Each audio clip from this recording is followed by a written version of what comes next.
প্রতিবেশী সম্পর্কের জায়গায় থেকে নয়, বরং এক ধরনের আধিপত্যবাদী কৌশলই ভারত বাংলাদেশের রাজনীতিতে সরকারি প্রভাব ফেলছে, এমন অভিযোগ উঠেছে বহুবার।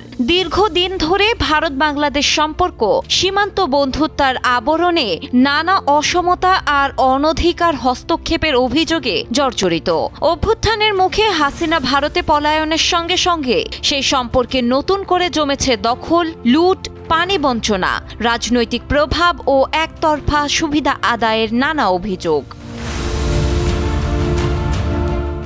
এই বাস্তবতায় ভারতের প্রধানমন্ত্রী নরেন্দ্র মোদীর উদ্দেশ্যে একটি কড়া চিঠি দিয়েছে জাতীয় গণতান্ত্রিক পার্টি জাগপা। এতে বাংলাদেশের সাবেক প্রধানমন্ত্রী শেখ হাসিনাকে জুলাই গণহত্যায় অভিযুক্ত করে তাকে ভারতের আশ্রয় দেওয়ার তীব্র নিন্দা জানানো হয়েছে।